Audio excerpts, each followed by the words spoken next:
하나님 말씀 말라기 3장 16절 구약 성경 1330쪽 말라기 3장 16절 그때 여호와를 경외하는 자들이 피차 말하매 여호와께서 그것을 분명히 들으시고 여호와를 경외하는 자와 그 이름을 존중히 여기는 자를 위하여 여호와 앞에 있는 기념책에 기록하셨느니라.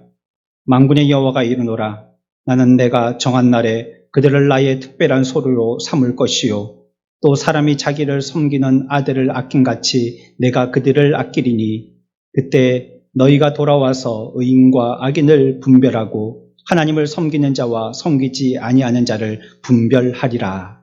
아멘. 잠언 28장 14절의 말씀입니다. 하나님을 경외하는 자는 복되거니와 라고 얘기하고 있습니다.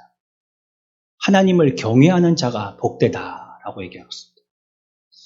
우리가 저나 여러분들이나 다 복받는 자들이 되어야 되겠고 앞으로도 하나님 앞에서 복받는 인생들 사시기를 축원합니다.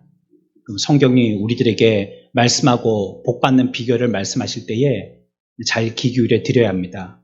무엇이냐? 하나님을 경외해야 하는 것이에요. 우리에게 이 세상 것을 아무리 마련하고 창고를 여러 개 지어서 그곳에 가득 채워 그것으로 만족할 줄 알지만 그러나 그것 가지고 만족이 되는 것이 아닙니다. 뒤에 가서 다시 한번 말씀드리겠지만 그것이 우리들에게 참 유익이 되지 못합니다. 오히려 더 많은 것을 쌓아두어서 더 큰 화를, 더 큰 아픔을 얻게 되어지는 수가 많습니다. 우리에게는 참 복되게 하시는 것은 나의 소유의 많고 적음이 아니라 하나님의 복인 줄 믿으시기 바랍니다. 그러면 어떻게 되냐고요? 여호와를 경외해야 합니다. 그래야 복받습니다. 여호와를 경외하지 아니한 우리의 노력들은 전부 다 바다의 물거품처럼 사라지고 말 것입니다. 하나님을 경외하는 사람에게 복의 사람을 약속하신 것입니다. 항상 여호와를 경외하는 자, 복되다. 이것은 하나님의 약속입니다. 이 규칙을 지키는 사람은 복에 들어가는 것입니다. 하나님의 경외는요, 그래서 모든 행동들에 영향을 끼치는 것입니다. 하나님의 경외심이 있어야지만 하나님의 계명을 지킬 수 있고요. 하나님 앞에서 거룩하고 사람들 앞에서 의롭게 처신할 수 있게 되는 것입니다. 이게 우리에게 있는 하나님의 경외심에서 나오는 것입니다. 그러니 그 삶의 행동이 바뀌게 되어서요. 그 행동이 그에게 복으로 돌아오게 되는 것입니다. 약속에 대해서 충실한 사람이 되고요. 왜요? 하나님을 경외하는 자가 됐기 때문이에요. 또 사람들에게도 공정하게 대할 수 있습니다. 하나님을 경외하기 때문입니다.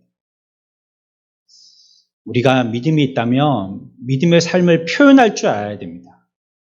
우리가 신앙이 있고 믿음이 있다고 하면서 우리의 신앙을 어디에 나타내 보이지 못한다면 우리가 무엇으로서 하나님을 경외한다라고 스스로 얘기할 수가 있겠어요. 근데 이게 높은 자리를 가거나 돈 많은 사람이 되거나 권력 있는 사람이 되면 굉장히 하기가 어려워지는 거예요. 혼자 있을 때는 나 예수 믿는 사람이라고 얘기할 수 있죠. 그런데 그게 내가 사장이 되어서요. 예수 믿는 사람이라고 말하기가 힘든 거예요. 내가 장관이 되어서요. 예수 믿는 사람이라고 얘기하기 힘든 거예요. 하물며 대통령이 되면요. 예수 믿는 사람이라고 얘기하기가 더 힘들어지는 거예요. 그러나 사람이 하나님을 버린다면요. 당연히 하나님도 그를 버리십니다. 우리는 하나님을 경외하고 두려워하는 자가 되어야 됩니다.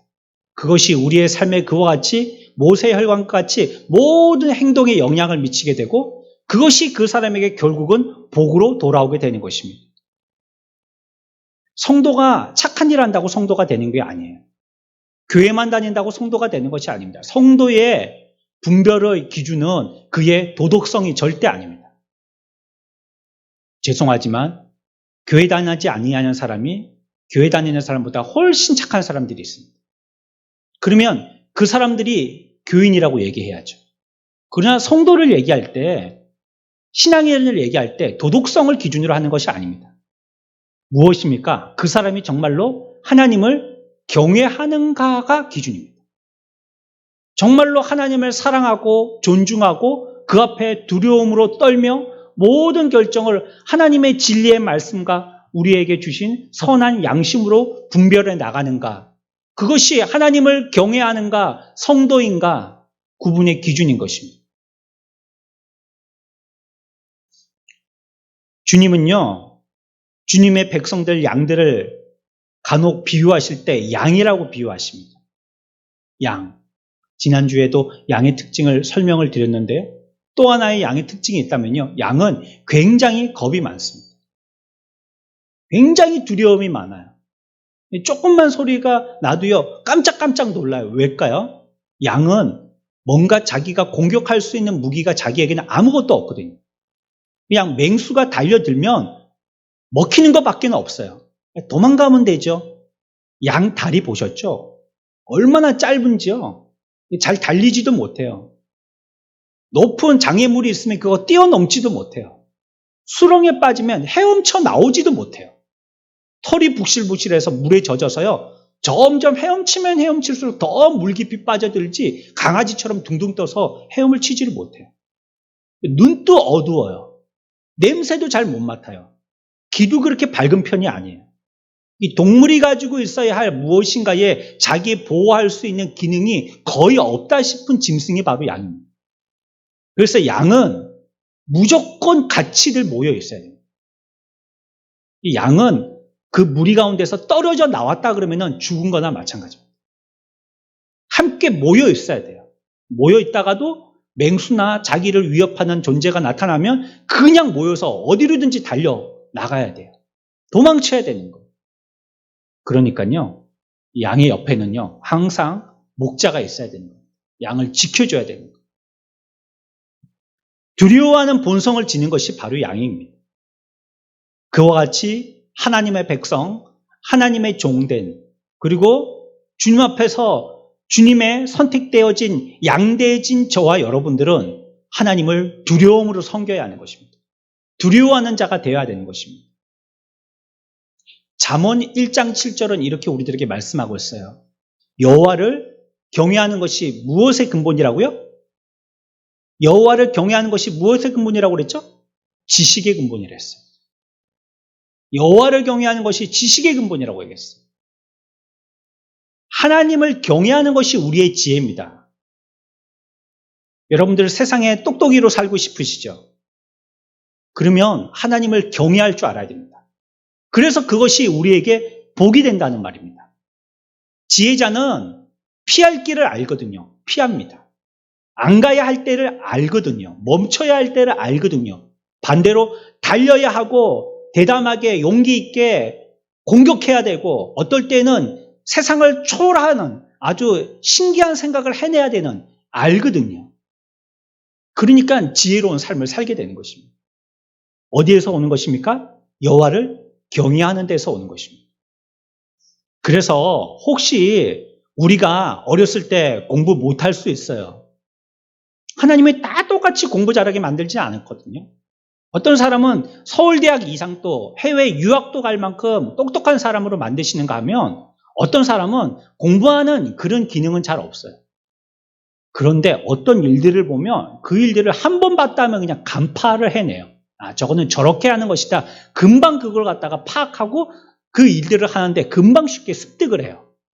그런 사람은 서울대학 나온 사람도 못해요. 못하는 것입니다. 그러니 우리가 이 세상 살 때 세상은 공부 잘하는 사람으로 줄을 세우지만 그래도요, 나중에 뒤에 보면 공부 잘한다고 세상에서 행복하게 사는 건 아니거든요. 우리가 우리에게 주신 일들에 대해서 성실함을 나타내야 되지만 그렇다고 우리가 비록 어떤 학습에서의 기능은 조금 떨어진다고 실망하고 좌절할 필요가 없어요. 하나님이 그 사람을 그걸 통해 가지고 행복한 사람을 만들기도 하시지만요.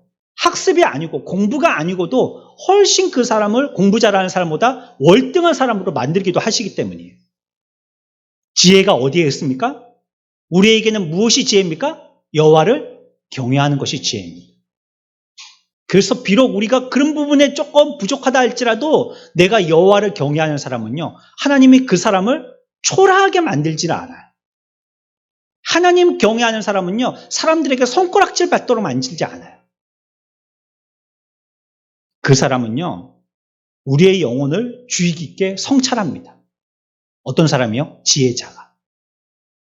영혼을 살필 줄 아는 사람이 돼요. 지혜는 정확하게 판단하는 사람이라는 뜻입니다. 정확하게 분별하는 사람이라는 뜻이에요. 그게 지혜예요. 지혜 없는 사람은 어떤 줄 아세요? 뭐가 뭔지 잘 분별을 못해요. 이거 먹어야 되는지 먹지 말아야 되는지, 해야 되는지 하지 말아야 되는지, 이거 어떻게 해야 되는지 잘 분별 못해요. 그 사람은 지혜 없는 사람입니다. 지혜 있는 사람은요, 뭐가 뭔지 확실하게 아는 거예요. 분명하게 아는 거예요. 그래서 자기의 영혼의 상태가 어떤지 아주 세심하게 CT를 찍는 것처럼 우리의 영혼에 대해서 선별하고요. 그걸 갖다가 구분하고 자꾸 면밀하게 살필 줄 아는 자가 되는 거예요. 그게 지혜자입니다. 뭐에 대해서 살펴요? 저와 여러분들의 영혼이요. 육신은 조금만 아프면 이 병원에 갔다가, 큰 병원에 가라면 큰 병원에 갔다가, 서울에 있는 병원 가보라 하면 하루 이틀을 빼고라도 서울에 있는 병원에 가잖아요. 그래서 검사란 막 온몸의 머리 끝에서부터 발끝까지 전부 다 합니다. 우리들도 영혼의 대학병원들이 돼야 됩니다. 그래서 우리의 몸에 있는 모든 영혼의 부분들이 지금 어떤 상태에 있는지 면밀하게 살필 줄 알아야 돼요. 그 사람이 뭐라고요? 지혜자예요. 그 사람이 지혜자예요. 육신에 대해서만 관심을 가지고 내가 죽게 됐느냐 살게 됐느냐 요거 가지고 왈가왈부할 게 아니라 내 영혼의 상태가 어떻게 됐는지 그걸 살피는 사람이 지혜자인 거예요. 왜? 영혼이 참 사람인데 이게 죽고 나면 육신도 쓸모없기 때문이에요. 집중치료실 같은 데 가면 의식도 없이 누워 계신 환자들이 많으시죠. 말이라도 한마디 하고 눈이라도 껌뻑이면 좋겠는데 그런 것도 전혀 못하시는 분들도 계십니다. 우리의 참 사람은요, 영이 참 사람이에요. 그러니 우리의 영의 상태가 어떻게 됐는지 이것을 확인하고 살펴서 이것을 부응시키는 것이 참 사람으로서 사는 것입니다. 하나님을 경외하는 사람은 영혼의 상태에 대해서 철저히 관리합니다. 그리고 하나님하고 나와의 관계에서 뭔가 가로막히는 담 같은 것이 있는지 이걸 계속 살펴봐야 됩니다. 뭐가 막혀 있는지 아니면 이게 허물어지고 지금 소통이 잘 되고 있는지 이거 살펴봐야 돼요. 시편 25편 14절의 말씀입니다. 같이 읽겠습니다. 시작.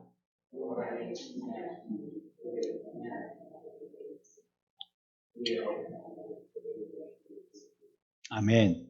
여호와의 친밀하심이란 말이 있죠. 이 말을 어떻게 또 해석할 수 있냐면요. 여호와의 비밀이 이렇게 해석할 수 있습니다. 여러분들 비밀을 어떤 사람에게 얘기하죠? 친한 사람한테 얘기합니다. 친한 사람.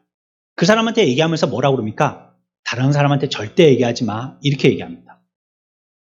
그 사람은 정말 친한 사람이기 때문이에요. 비밀은 친한 사람에게 알려주는 거예요. 여호와의 친밀하심이 누구에게 있다고요? 그를 경외하는 자에게 있다.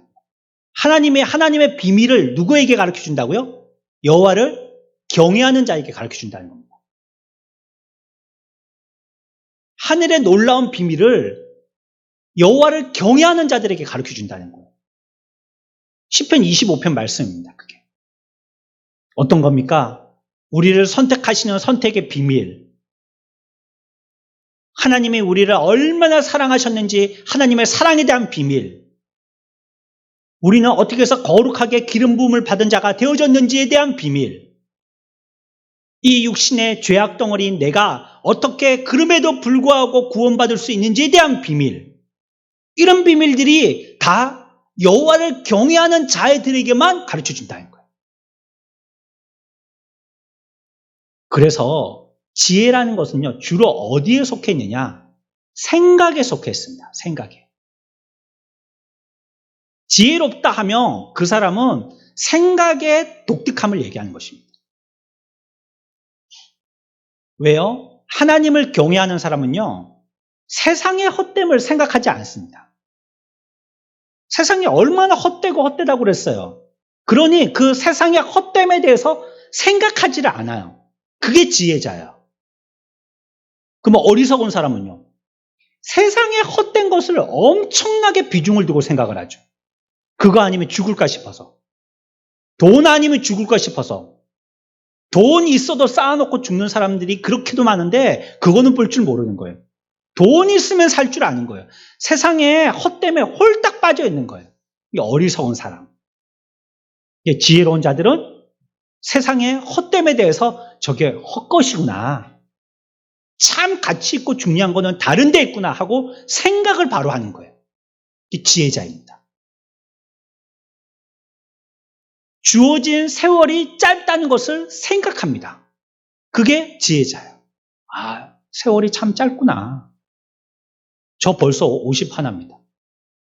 전 지금도 생각해요. 21 같아요. 이건 뭐 거짓말 같지만 마음은 늘 그래요. 우리 아이들이 뭐 지금 다 20대 이상이 됐지만 말이죠. 이 아이들이 뭐 해보자 하면요. 해보면 내가 이길 것 같아요. 아, 근데 지난주에 같이 공원에 가서 산책을 하고 운동을 하는데 왕년에 아빠가 군 시절에 말이야 이랬다가 팔 부러진 줄 알았습니다. 제대로 어디에 올라가지도 못하더라고요. 팔에 힘이 없어가지고. 이래서는 안 되겠다 싶었어요. 마음은 그렇지만요. 몸은 안 그래요. 뒤돌아보니까요.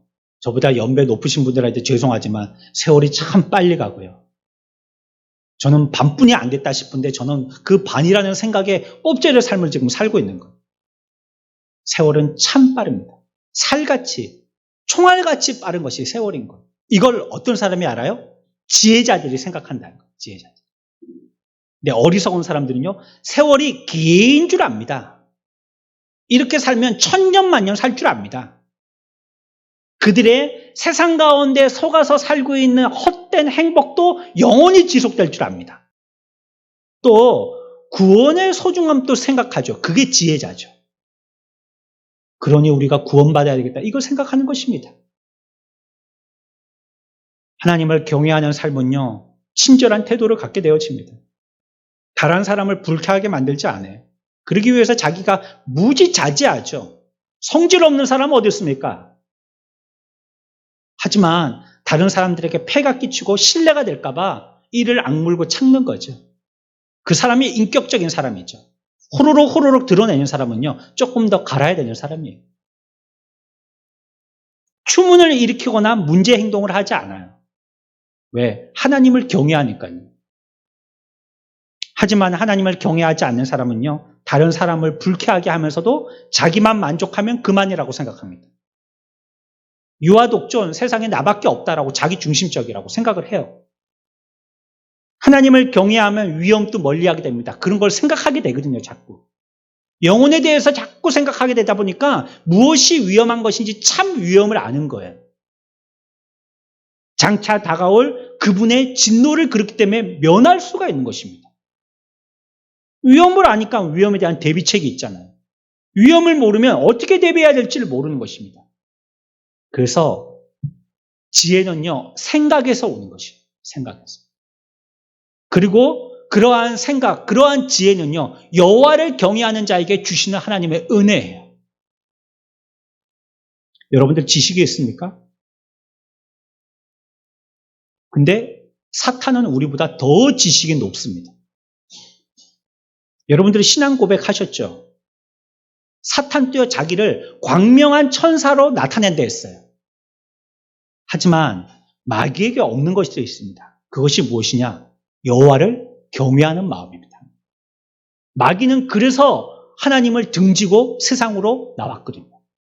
하나님을 경외하는 마음이 없는 거예요. 하나님을 두려워하는 마음이 없는 거예요. 하나님의 경외는 세상 만물 가운데 두루 펼쳐 나타내 보여주고 계십니다. 여호와에 대한 경외가 어디에 나타났느냐? 여호와라는 이름 자체에도 나와 있어요. 그 이름 자체가 위엄을 드러내는 것입니다. 원어에 보면 하나님의 절대적이고 영원하고 독립적이다라는 뜻에 포함되어 있는 것이 여호와라는 이름입니다. 절대적이에요. 그 이름. 그리고 자꾸 변하지 않아요. 그리고 아무도 함께 하는 것이 아니에요. 홀로. 그분은 혼자 하시는 것. 그게 여호와의 이름이에요. 그러니 그 이름 앞에 우리가 그분을 경외해야 할 위험이 포함되어 있는 것. 하나님의 말씀으로도 위험을 나타내시죠. 하나님의 말씀에는 권위가 있습니다. 하나님은 그분의 탁월한 성품으로도 위험을 나타내십니다. 그분의 거룩하심이나 권능, 정의, 이것이 우리들에게 신성한 본성을 빛처럼 우리들에게 품어내시는 이러한 모습을 통하여서 그분의 위엄을 우리는 알게 되어지는 것입니다. 하나님께서 사역하시는 사역을 통하여서도 하나님의 위엄을 우리들에게 드러내십니다. 모든 피조물들이요, 저 높이 떠있는 달과 저렇게 이글이글 끓는 태양, 이런 것들, 이 모든 피조물들을 보니까 하나님의 위엄을 알겠어요. 졸졸 흐르는 이 옆에 작은 냇가 같은 것도 별것 아닌 것 같지만 한번 장마철에 비가 쏟아지기 시작하니까요, 와, 우리 이번에 비 많이 온 적이 있었잖아요. 장마 때. 길지는 않았지만 아주 집중적으로 많이 왔잖아요. 물이 넘실넘실 거리는데 평시에는 저렇게 꼬랑을 깊게 팔 이유가 뭐가 있나? 에이고 동남부에 하고 있네. 저렇게 쫄쫄쫄쫄 물이 흐르는데 저렇게나 깊이 파가지고 뭐 한다고 저렇게 낭비하고 있었어. 그렇게 생각했는데 비가 한번 많이 오니까요, 그것도 넘실거려요. 넘으려고. 그런 거 보면 자연이 무섭고 두렵죠. 대단한 줄 그제서야 좀 알겠죠. 아름다운 계곡에 와서 야, 아름답다, 하나님이 참 멋있게 지어놨다, 탄식을 자아내지만 한번 비가 쏟아지기 시작하면요, 그 밑에 있는 것들은 전부 다 바위까지도 밀어내니까요, 아름답다는 생각보다도 하나님은 두려우시구나를 먼저 생각하게 되는 거예요. 하나님이 지으신 피조물로 통하여서도 하나님의 위엄을 드러내는 것입니다. 하나님의 위엄은요, 교만한 사람들을 갖다가 겸손하게 만드는 하나님의 능력으로도 나타나십니다. 그렇게 세상을 호령했던 느부갓네살 보십시오. 왕이었죠. 왕입니다. 왕. 사람을 죽게도 살게도 해도 전혀 죄가 되지 않는 왕이었었습니다. 그러나 그가 하나님께서 능력으로 그를 갖다가 치시니까 나중에는 풀이나 뜯어먹는 짐승처럼 되게 말았어요. 하나님의 능력으로 하나님의 위엄을 나타내시는 것입니다. 하나님의 위엄은요, 참으로 두려운 위엄인 것이에요. 이것이 장차 마지막 때에 원수들에게 아주 분명하게 드러날 것입니다. 하나님을 지금 두려워해야만 하나님을 심판대에 가서 두려워하지 않게 됩니다. 이 시대에 하나님을 경외하는 자는 심판대 앞에서 평안과 안심을 하게 되어지는 것. 그리고 장차 천국에 가서도 큰 복을 받는 자가 되는 것입니다. 자, 그러면 이 시간에 우리가 시간 되는 대로요, 어느 정도까지 해야 될지 모르겠지만 우리가 시간 되는 데까지 하나님을 경외하는 삶은 우리에게 어떤 유익이 끼쳐지는지에 대해서 한 가지씩 짧게라도 살펴보고 지나갈 것입니다. 하나님을 경외하는 자에게 얻게 되어지는 유익입니다. 하나님을 경외하면 이런 유익과 복이 있는 것이에요. 첫 번째는 무엇이냐면요, 하나님을 경외하는 삶에는요, 생명으로 인도받게 되어져요. 하나님을 경외하는 사람은요, 생명으로 나아가게 되어져요. 잠언 19장 23절의 말씀입니다. 같이 봅니다.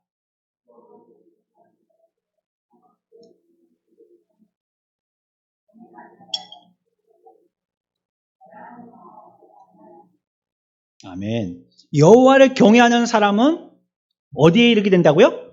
생명에 이르게 된다는 거. 여러분들 잘 살고 싶죠? 또 오래 살고 싶죠? 그러면 어떻게 하면 됩니까?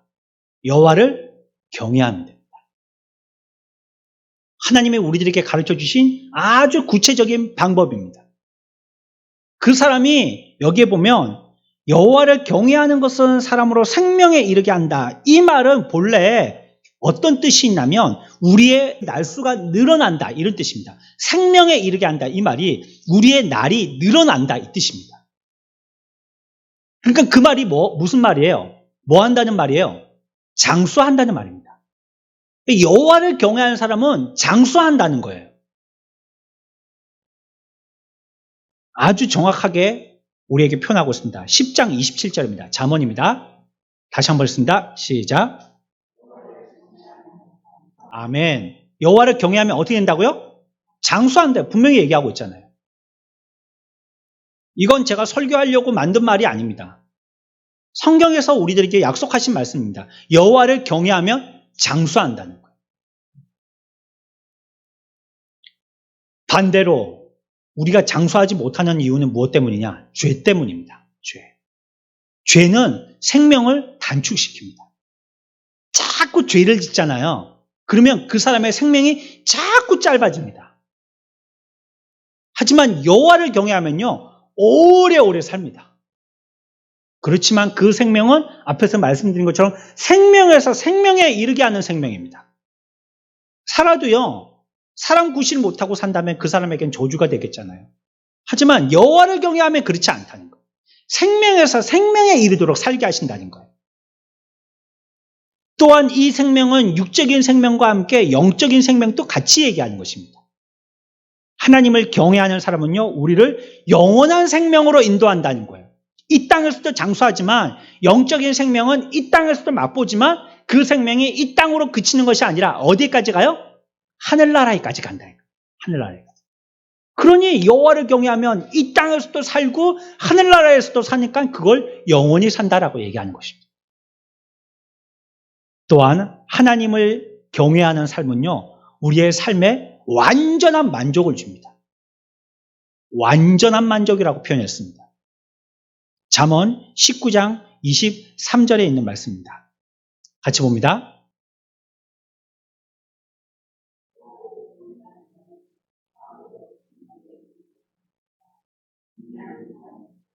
아멘. 뒤에는 뭐라고 얘기하고 있습니까? 경외하는 자는 어떻게 지냐고요?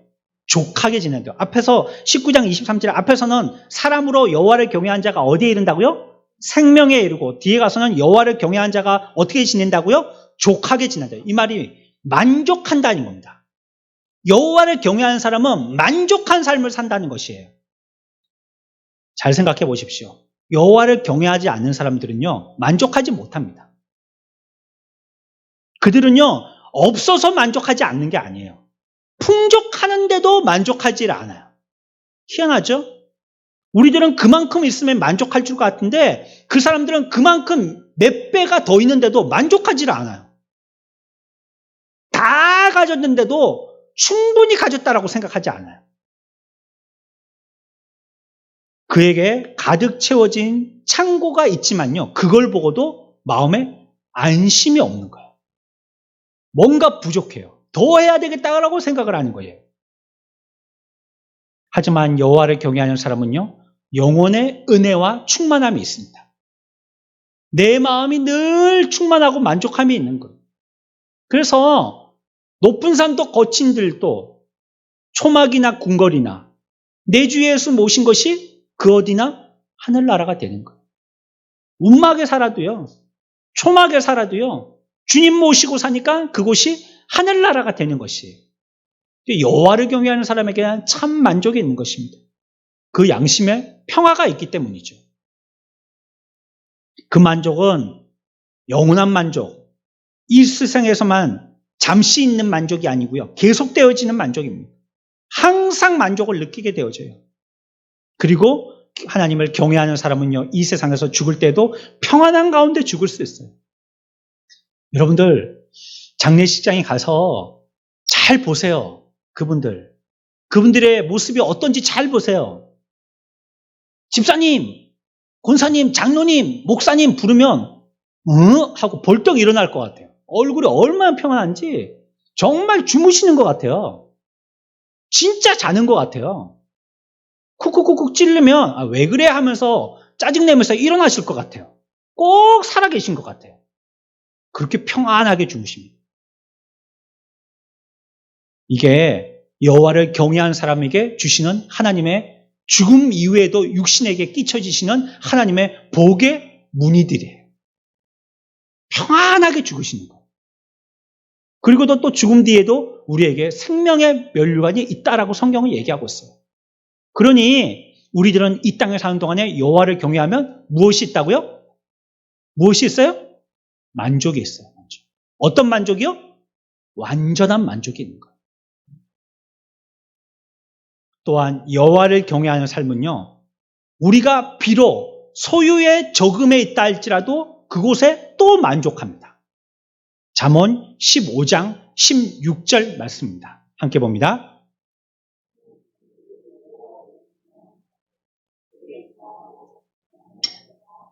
아멘. 가산이 적어도요, 뭔 말이에요? 좀 부족하게 산다는 말이에요. 좀 없이 산다는 말이에요. 그래도 뭐보다요? 부하고 번뇌하는 것보다 낫다는 거예요. 어떨 때? 적으면 안 좋은 거잖아요. 세상 사람들의 기준은. 그런데 적지만 많이 있는 것보다 낫다는 거예요. 어떨 때요? 여호와를 경외할 때 그렇다는 거예요. 비록 없지만 여호와를 경외하는 것이 부하고 훨씬 그것 가지고 골머리를 썩는 것보다 낫다는 것입니다.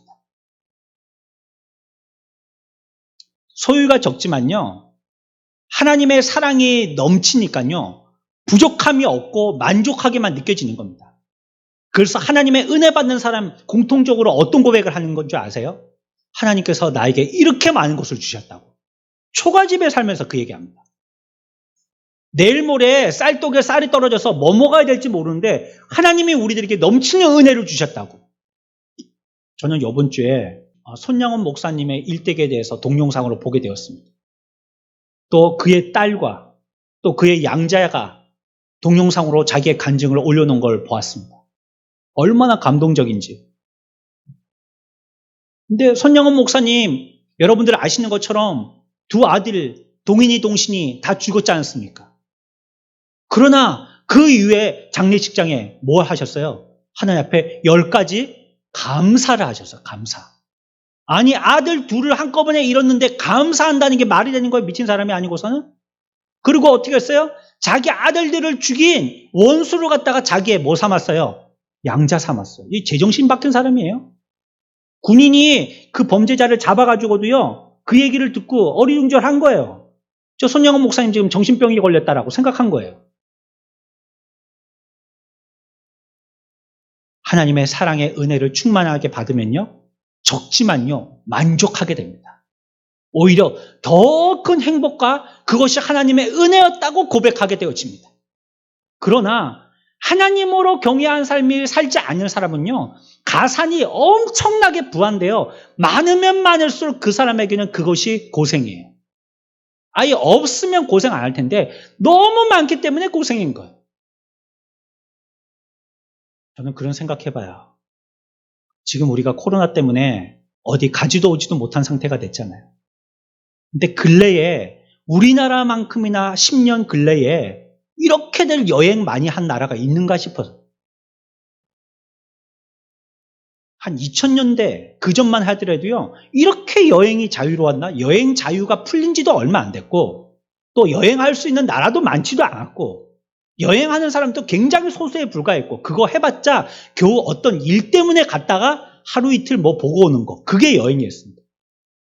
근데 오늘날 보니까 한 10년, 20년 이 안쪽에는요, 얼마나 사람들이 여행을 많이 하는지 몰라요. 그러니까 이제는 뭐 여행을 못 가서 막 안달이나 있는 거예요, 사람들이. 뭐 코로나고 뭐고 간에 막 일단 가보고 보자, 뭐 우리한테 그게 끼치겠나 싶으니까 뭐 그렇게 되는 거예요. 지금 보세요, 세상의 사람들이 얼마나 풍요롭게 살고 있습니까? 다 집에서 살고 있죠. 집이야 들어가서 살기 위한 곳이니까요, 자가든 전세든 그게 무슨 상관이 있겠어요. 어차피 죽으면 놔두고 갈 거. 어차피 집은 내가 필요해서 용도로 쓰는 거잖아요, 그게. 그 내가 쓰고 휴지 버리듯이 필요 없다 싶으면 바꾸든지 아니면 놔두든지 어떻게 고치든지 아니면 꼭 필요하면 사든지, 그건 자기 필요에 따라서 선택하는 거죠. 세상 사람들은 거기에 옹창 매여 있잖아요. 소유가 적어도요, 하나님을 통하여서 넘치는 은혜를 갖다가 만끽하게 되어지면요, 그 적은 가운데서도 만족하고 풍요로운 삶을 느껴요. 그래서 다니엘은 어땠습니까? 부족했죠. 다른 사람들이 먹는 거에 비하면. 다른 사람들은 고기 먹었거든요. 풍성한 걸 먹었단 말이에요. 근데 다니엘은 뭐 먹었어요? 부족한 거 먹었단 말이에요. 작은 거 먹었단 말이에요. 뭐 야채 이런 거 먹었다는 거예요. 그런데 나중에 보니까 얼굴이요, 다니엘의 얼굴이 등대처럼 빛이 난 거예요. 다른 사람들보다. 윤기가 짜르륵 한 거예요. 딱 눈에 보기에도 저 사람 인물이 다 좋다 싶은 그런 얼굴로. 뭐 요즘이야 그런 거 좋아하겠죠. 뭐 야채, 과일 이런 거 좋겠지만 예전에는 고기 먹어야지, 쌀밥 먹어야지 잘 사는 사람이라 했잖아요. 아울러 우리가 적다 할지라도요, 더 적은 것은 더 많은 것을 약속하신다는 의미입니다. 이 세상에서 너무 부귀 영화를 누리려고 하지 마십시오. 왜? 하늘나라 가서 받을 상급이 없어요. 이 땅에서 여러분들 다 누리잖아요. 그러면 하늘나라 가서 누릴 게 없어요. 여기에서 우리가 조금 부족하게 살죠. 허리띠 졸라매고 살아야 되고요. 내 자식에게 뭐 해주고 싶어도 마음껏 턱턱턱턱 못 해줄 때가 많죠. 하지만 그 가운데서도 하나님이 우리의 근원의 주인이심을 믿고 하나님 앞에 다 같이 기도하자. 함께 주님 앞에 내어 맡기자. 주님께서 해결해 주신다. 이렇게 삶을 살게 되어지면요, 우리에게 더 풍성한 것을 하나님께서 약속하신 것이고요, 하늘나라에 가서는 그를 통해서 더 값진 보화를 받게 되는 것이에요. 나사로의 빵 한 조각이요, 부자의 만찬보다 나은 것입니다. 그래서 여호와를 경외하는 사람은요, 적은 소유에도 삶 가운데 만족함을 누리는 것입니다. 여호와를 경외하는 사람, 하나님을 경외하는 사람은요, 안전함이 보장되어집니다. 뭐가 보장돼요?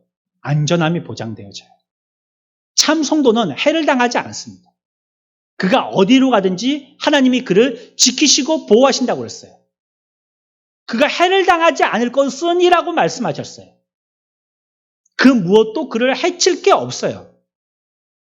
그에게 혹시 돈을 빼앗을 수 있을런지는 몰라요. 하지만 그에게 있는 보화는 빼앗을 수 없습니다.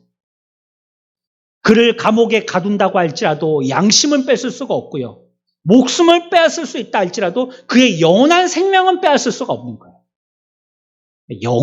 하나님을 경외하는 사람은요, 여호와를 경외하는 사람은요, 참으로 그의 삶 가운데 안전함이 보장되어집니다. 있는 사람들, 세상 가운데 파묻혀서 살고 있는 사람들은 늘 불안해서 뭘 하고 뭘 준비하고 또 그 이후에 또 뭘 준비하고 해서 20개, 30개의 뭐 방비책을 많이 마련해 두지만, 그러나 그럼에도 또 불안한 거예요. 그래도 이러면 어쩔까, 저러면 어쩔까, 이렇게 되면 만약에 저렇게 되면 어떨까, 온통 불안해서 살 수가 없는 것입니다. 하지만 여호와를 경외하면요, 비록 우리의 가산이 적다 할지라도 내 삶 가운데서 하나님이 우리의 보호가 되실 것이니까요, 많이 준비되지 못했다 할지라도 그 가운데 참 만족감을 가지고 살게 되는 것입니다. 또한 하나님을 경외하는 삶은요, 형통함이 보장되는 것입니다. 시편 128편 말씀입니다. 우리 다 같이 봅시다.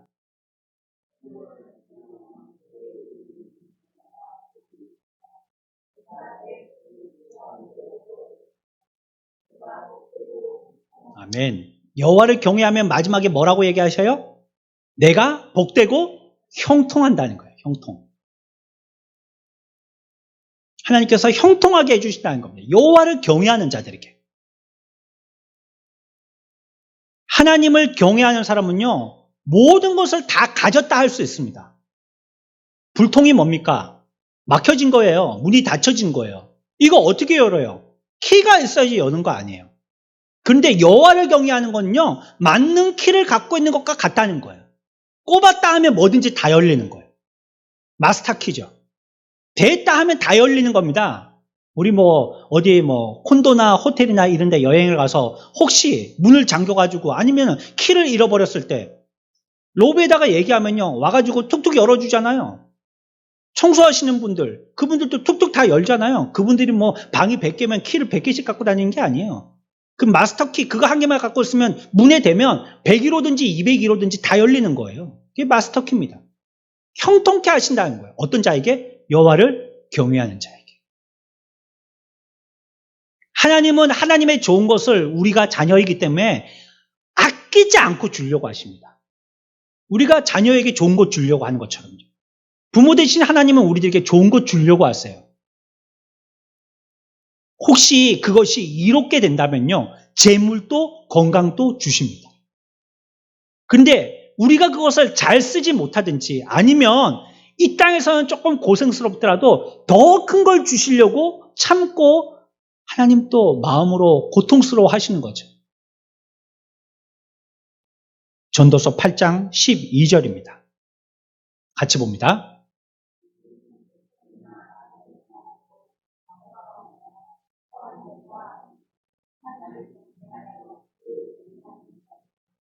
아멘. 하나님을 경외하여 그를 경외하는 자들은 어떻게 돼요? 잘 된다는 거예요. 잘 돼. 잘 된다는 겁니다. 하나님을 경외하는 사람은 죽으면 천국 가고요. 세상에서는 어떤 삶을 산다고요? 앞에서 뭐라고 그랬어요? 시편 128편에서 하나님을 경외하면 어떤 삶을 살아요? 마스터키, 형통한 삶을 산다는 거예요. 죽으면 천국 가고 이 땅에서는 형통한 삶을 사는데 그게 어디에 있어요? 하나님 경외에 있다는 거예요. 다 같이 잘 믿는 건 다 같이 복 받는 것입니다. 다 같이 형통한 삶을 사는 거예요. 하나님을 다 같이 경외하는 것은요, 다 같이 복 받게 되는 것입니다. 또한 하나님을 경외하는 삶은요, 정결한 삶을 살게 합니다. 하나님의 경외의 도는요, 정결하게 합니다.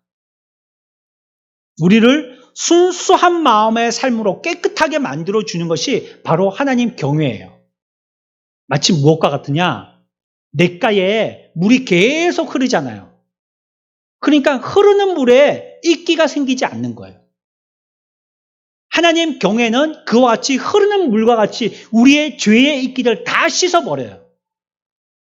뭔가 거기에 불순물이 끼어서 붙어 있으려고 하면 하나님의 경외의 은혜가 그들을 깨끗게 씻어내는 거예요. 그러니까 죄의 이끼가 끼질 않는 거예요. 그러나 하나님을 경외하지 않으면요, 그 죄의 이끼가 붙은 거예요. 자꾸 붙는 거예요. 또한 하나님을 경외하는 삶은요, 하나님이 받으시는 자가 되게 해주십니다. 사도행전 10장 35절 말씀입니다. 같이 봅시다.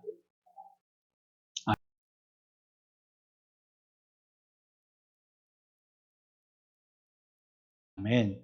하나님을 경외하며 의를 행하는 사람은 어떻게 하신다고요? 다 받으신다는 거예요.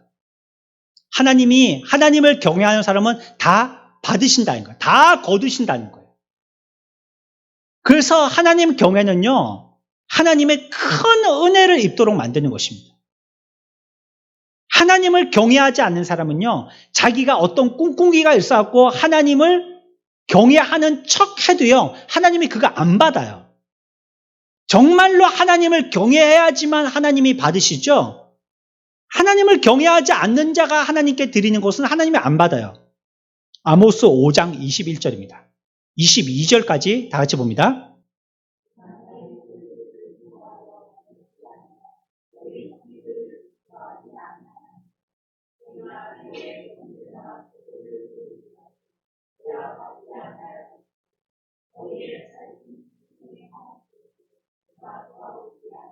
안 받아요, 안 받아. 뭘 하는 게 전부 다 제사잖아요. 하나님이 기뻐 받으시는 게 제사잖아요. 예배잖아요. 안 받는다는 거예요. 어떤 사람이 바치는 것입니까? 하나님을 경외하지 않는 사람이 바치는 거예요. 그런 것은 하나님이 인정하지 않아요. 받지를 않으시는 거예요. 자기는 그렇게 해갖고 하나님의 백성 노릇했다라고 마음에 안심하고 있을런지 모르지만 하나님을 경외하지 않는 사람에게 대해서는 지금 하나님 따로 자기 따로 되어 있는 거죠. 자기는 열심히 바친다고 바치고 하나님은 그 사람에 대해서 전혀 관심이 없고 따로해요. 형통이 없는 거예요, 서로. 하나님을 경외하는 삶은요, 영혼의 기쁨을 누리게 해주십니다. 하나님을 경외한다 하니까 우리의 마음 가운데 경외는 굉장히 어둡고 무거운 거고 참 거기서는 뭐 한번 웃을 수도 없는 거고 이렇게 생각할지 모르지만 하나님을 경외하면요, 기쁨의 삶을 살게 되는 거예요. 내 영혼이 항상 기뻐하게 되는 것입니다. 오히려 더 큰 기쁨을 맛보게 되는 것이죠.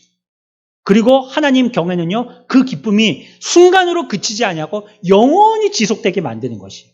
그것이 바로 하나님을 경외하는 것입니다.